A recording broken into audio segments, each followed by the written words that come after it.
السلام علیکم رحمۃ اللہ پیارے حضور. وعلیکم السلام ورحمۃ اللہ.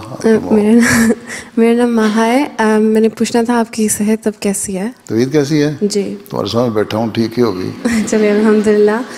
میرا سوال تھا حضور کہ اگر انسان کو لگے کہ اس کی عبادتیں کمزور، اس کی توجہ کمزور ہے عبادت کی طرف، لیکن جو دنیاوی کام جیسے ایگزامز وغیرہ اور جماعتی کام سارے ٹھیک جا رہے ہیں، تو یہ دونوں چیزیں کو ایگزسٹ کر سکتی ہیں؟ عبادت بھی ضروری ہے، ٹھیک ہے، اور جماعتی کام بھی ضروری ہیں. اللہ کا حق بھی ضروری ہے اور بندوں کا حق بھی ضروری ہے. اور اللہ کے حق میں جو نمازیں پڑھنا فرض کیا ہے اللہ تعالیٰ نے، ٹھیک ہے، وہ بھی ضروری ہیں. اور اگر صحت ہے تو روزہ رکھنا بھی ضروری ہے. اگر سفر کی سہولتیں اور پیسہ ہے اور کوئی روک نہیں ہے تو حج کرنا بھی ضروری ہے. اگر زیادہ پیسے ایک سال تک پڑے ہوئے ہیں تو زکوٰۃ دینا بھی ضروری ہے. ساری یہ باتیں ہیں نا. اور جماعتی خدمت جو ہے وہ اللہ تعالیٰ کے دین کی خدمت کے لیے کر رہے ہو تم لوگ، تو یہ بھی ایک حصہ ہے اللہ تعالیٰ کے حق ادا کرنے کا، ٹھیک. لیکن اس کے ساتھ ساتھ جو اللہ تعالیٰ نے بندوں کے حق بتائے ہیں وہ بھی ادا کرنے ہیں. چیریٹی ہے، خدمت ہے، دوسرے کام ہیں. پھر نفس کا حق اللہ تعالیٰ نے آنسر نے فرمایا تمہارے نفس کا بھی تمہارے پہ حق ہے.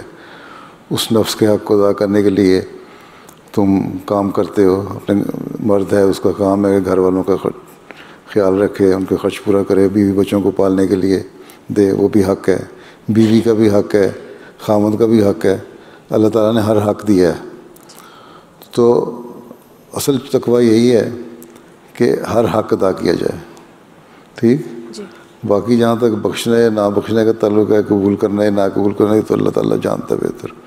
لیکن ایک مومن اگر حقیقی مومن ہے، اس کا کام یہی اللہ تعالیٰ نے فرمایا ہے کہ تمہارا کام ہے کہ تم اللہ کے بھی حق ادا کرو اور بندوں کے بھی حق ادا کرو.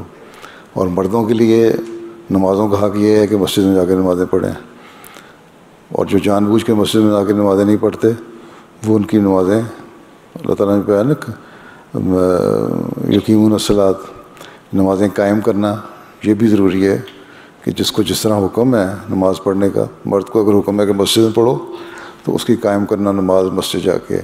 عورت کو اجازت ہے گھر میں پڑھو، تو عورت کو جب بیچ اس نے نمازیں پڑھنی ہیں، بعض دنوں میں نہیں پڑھنی ہوتی، جب پڑھنی ہے تو گھر میں پڑھ سکتی ہے، اور وہی اس کی عبادت ہے، وہی اس کے اللہ تعالیٰ اس کو قبول کر لیتا ہے، ٹھیک. اس لیے دونوں حق ادا کرنے ضروری ہیں، ٹھیک. یہ نہ سمجھو کہ نمازیں پڑھ لیں تو دوسرے کام نہیں کرنے، یا جماعت کا کام کر لیا تو بڑا تیر مار لیا، نمازیں نہیں پڑھنی. ایسے کاموں میں برکت بھی نہیں پڑتی جس میں اللہ کی مدد نہ ہو. کام کرو دین کا، پھر اللہ سے عبادت کرو، برکت پڑے گی تب. حضرت صلی اللہ علیہ وسلم سے اللہ تعالیٰ نے وعدہ کیا تھا نا جنگ بدر میں کہ میں فتح دوں گا.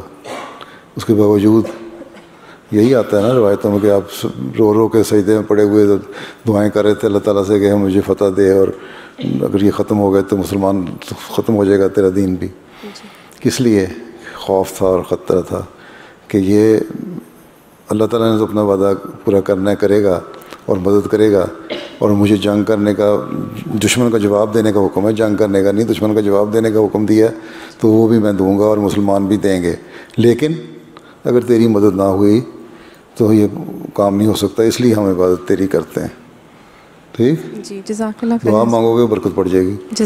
وہی کام ایک دنیا دار اگر ایک کام کرتا ہے، اس کو بڑی محنت سے کرتا ہے 10 گھنٹے میں، اور تم ہو سکتا ہے وہ کام 5 گھنٹے میں کر لو دعا کی مدد سے، ٹھیک ہے. اس لیے اللہ کا کھانا خالی نہیں چھوڑنا، ٹھیک.